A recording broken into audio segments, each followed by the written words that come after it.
was the only black kid on the boat. Daniel was the only black kid allegedly on the fishing trip. And Tyler was the only black kid at the 4th of July celebration party, house party. And all of them are 18 years old. Look at the dates. I mean, that's eerie when you look at the dates. February 8th, Tyler Smith is born. July 4th, 2026, he is dead. Can I see the other photograph? This is Daniel Irvin. I mean, he's born November 21st, 2007. He is dead on April 17th, 2026. Where's the other one? Nolan Wells, born August 19th, 2007. He is dead in July of 2026. The day is yet to be determined. All of these young black kids were born in 2007, and all 3 of these black kids died 2026, 18 years of age, on the cusp of manhood. And I said, no, we got to show that this is not a coincidence that all these young 18-year-old black men are ending up dead and nobody is being held accountable. No, we got to ring the alarm. We got to ring the alarm. We must ring the alarm for these 18-year-old black boys. Let me also add this. Our members who were planning to come to Nashville asked me late last week if we would be commenting on, dealing with, shedding any light on the Nolan Wells case.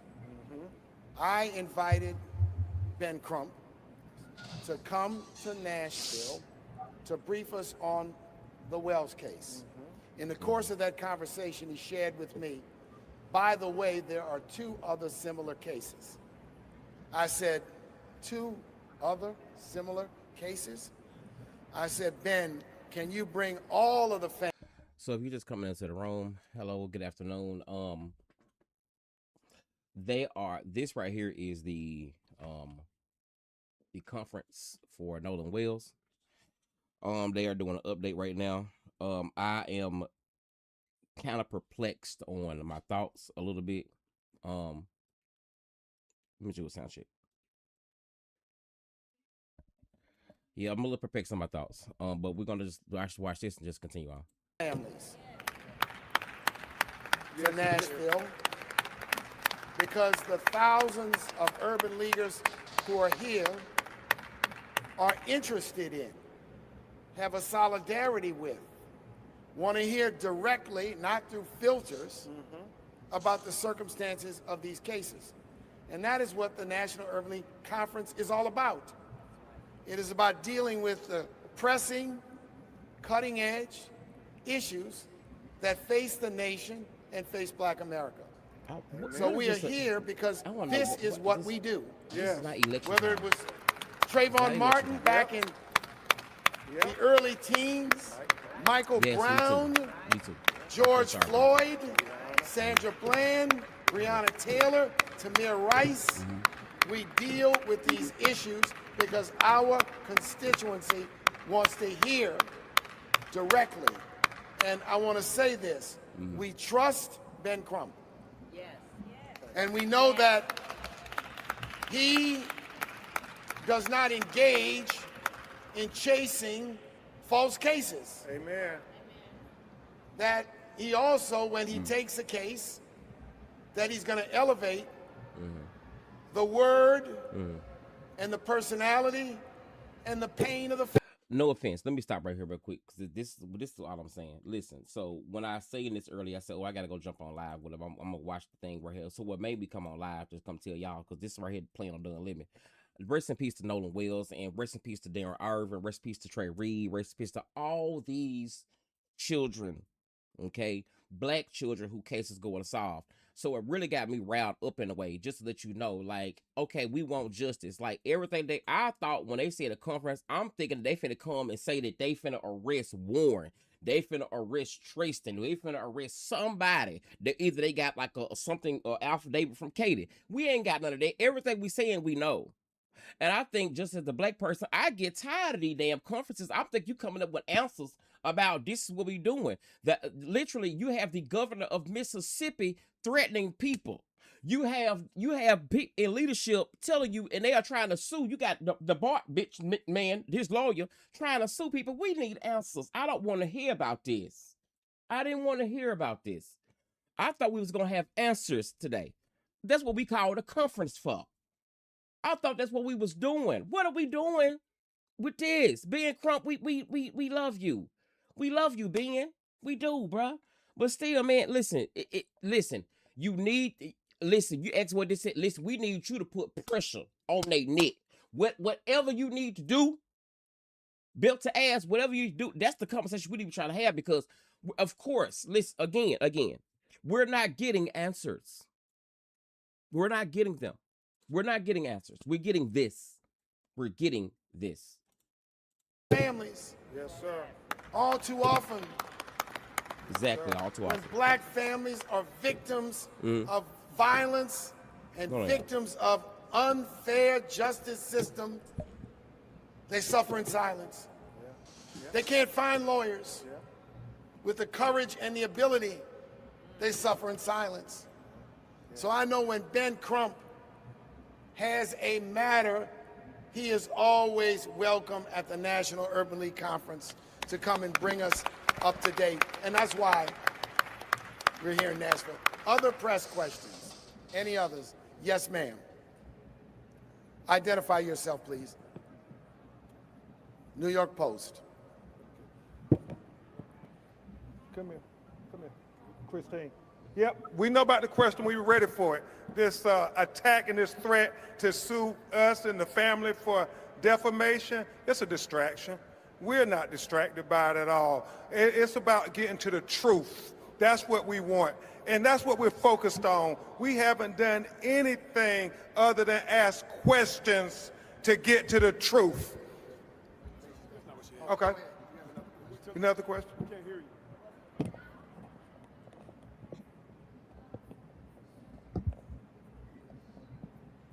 Yeah, if you didn't hear about that, Bart's lawyer has threatened already to sue. This how you know it's some guilty. That accusation doesn't a deserve lot a of guilty stuff response. going on. It has no dignity associated with someone standing up for children who have died. We don't waste our time arguing with donkeys. We don't waste our time arguing with people who want to distract from the real issue. We have 3 dead black young men under suspicious circumstances. And I don't think the New York Post ought to give elevation to distractions like that. This is such an old story. We fight for justice and someone suggests all we want is publicity. You know what happens when we stand here? Our inboxes are filled with hate messages, hate mail, hate this, hate that. No one. Our dignity in standing up. And I'm not, you're a reporter, you work for the paper, your editors told you to ask this question. I want you to know we will not be distracted. And I'm not going to, Ben Crump is like any lawyer. He should get paid for his work. Right. I agree. Just like every Wall Street lawyer, every Trump lawyer, every insurance defense lawyer. Now you're talking. But still, we need answers. And I really want everyone to understand, let's not be distracted. Amen. Won't be distracted. Let's not give oxygen.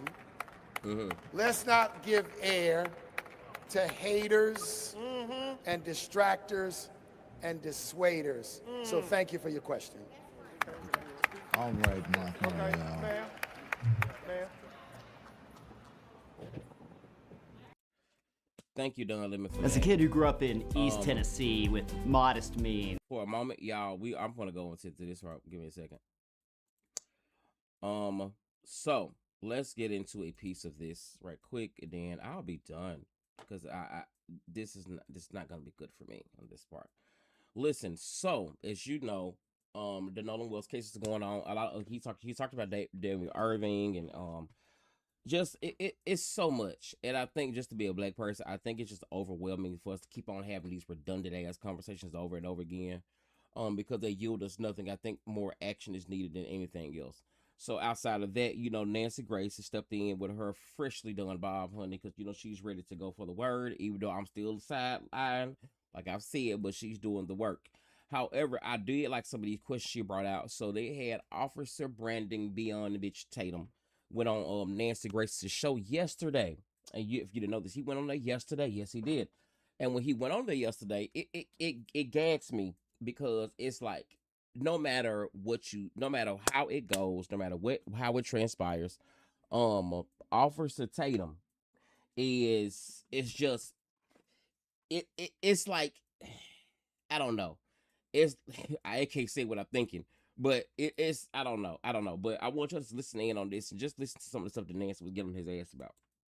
Career is based on getting justice for people who have been done wrong. I've never been a defense attorney, so me going out and doing this was to find out what happened to Nolan Wells.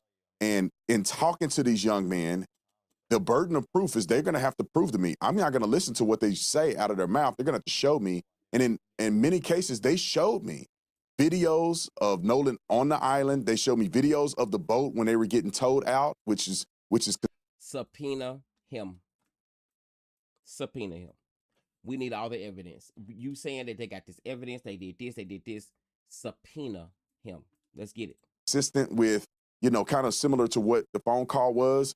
I mean, they showed me pictures of them with Nolan. They showed me phone records of them calling Nolan's mom and all of the above. So they seemed very consistent. They seemed very genuine. And they also proved to me some of the things that they had told me in the interview that I had with them that I have uploaded on my YouTube channel.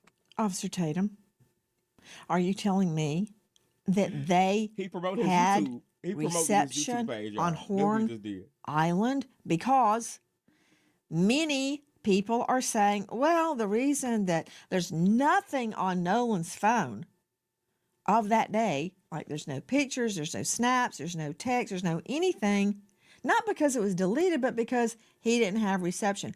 But you're telling me the other boys did have snaps, photos, videos, and reception? Yeah, no, Nancy, let me clarify this for you.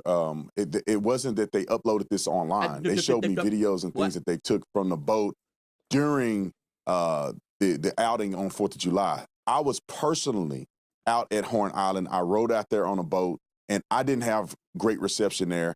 And I left my phone in the boat when I got into the water and we were actually going out to do interviews. Objection. No, you didn't. Objection. That's a lie. You've been in court long enough to know you're going to get objections. You said you didn't have great reception, but you did have reception. Did you not? No, there was reception there. It just wasn't great, and it wasn't great enough for people, in my opinion, to upload. You can make a phone call, potentially, but you wasn't going to upload data to a social media account. Now, could people take the steps to do it if they're dedicated enough? Yes, but it doesn't appear that would have been a frequent thing, given the fact that you probably had 1 or 2 bars out there. And I heard evidence of that. Not only did I see Exactly. Bitch Tatum.